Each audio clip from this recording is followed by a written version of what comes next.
નમસ્કાર, સમાચારોમાં હું છું આપની સાથે હિરલ મહેતા। સૌથી પહેલા વાત કરીએ સુરતની કે જ્યાં રૂમટા કોમ્પ્લેક્સની પાછળના ભાગમાં આગ લાગવાનો બનાવ સામે આવ્યો છે। કોમ્પ્લેક્સ પાછળ રહેલા કચરામાં આગથી નાસભાગ મચી ગઈ હતી। ફાયર વિભાગની ટીમો ઘટના સ્થળે પહોંચી હતી।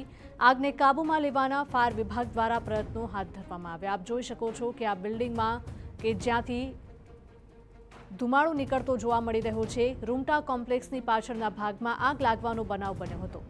કોમ્પ્લેક્સ પાછળ રહેલા કચરામાં અચાનક આગ લાગી હતી।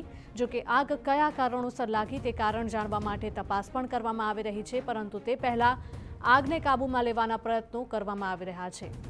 આ ઘટનાની જાણ થતાં તુરંત જ ફાયરના જવાનો ઘટના સ્થળે પહોંચી ગયા હતા અને પાણીનો મારો ચલાવીને સતત આગ બુઝાવવાના પ્રયત્નો કરવામાં આવી રહ્યા છે।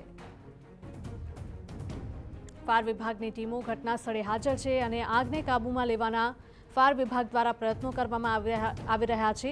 આ સાથે જ લોકોને સિટી રોડ ઉપર આવેલી રૂમટા જે કોમ્પ્લેક્સ નવું બંધાઈ રહ્યું છે તેના પાછળના ભાગે જે આગ લાગવાની જે ઘટના બની છે, ઘટનાની જાણ થતાની સાથે જ ફાયર વિભાગની ટીમો છે તે ઘટના સ્થળે પહોંચી છે। જોઈ શકાય છે ભારે નુકસાન થયા હોવાની જે વાત છે તે સામે આવી રહી છે।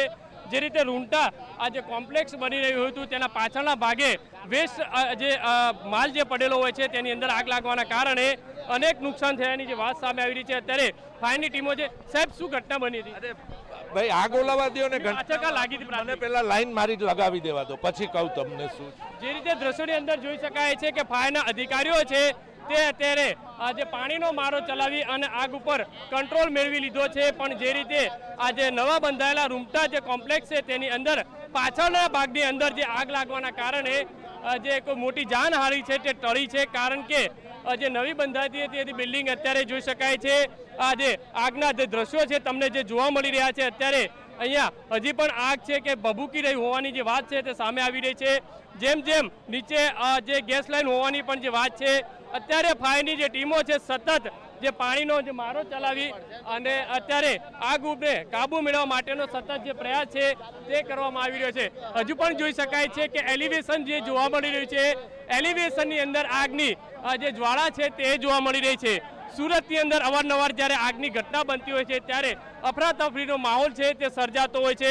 ફાયરના જવાનો છે તે અહીંયા પહોંચ્યા છે અને આગને કાબુ છે તે મેળવી લીધો છે। પણ હજુ કેટલાક વિસ્તાર જેટલા ભાગની અંદર આગ છે તે હજુ જે જોવા મળી છે હજુ પણ જોઈ શકાય છે જે એલિવેશન જે બનાવવામાં આવતું હોય છે, એલિવેશનના કારણે ફાયર વિભાગને ભારે જહેમત ઉઠાવવી પડતી હોય છે।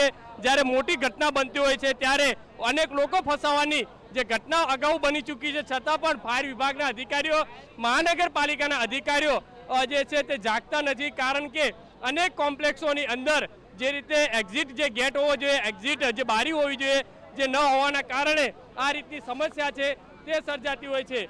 અત્યારે ફાયરના જવાનો છે સતત આગ ઉપર કાબુ મેળવવા માટેનો પ્રયાસ કરી રહ્યા। કેમેરામેન સંજય ચંડેલ સાથે બલદેવ સુતાર, TV9 સુરત। તો સુરતના રૂમટા કોમ્પ્લેક્સની પાછળના ભાગમાં અચાનક આગ ફાટી નીકળી હતી। જો કે આગ કયા કારણોસર લાગી છે તે કારણ હજુ સુધી સામે નથી આવી રહ્યું, પરંતુ આ ઘટનાની જાણ થતાં જ તાત્કાલિક ફાયરના જવાનો ઘટના સ્થળે દોડી આવ્યા છે।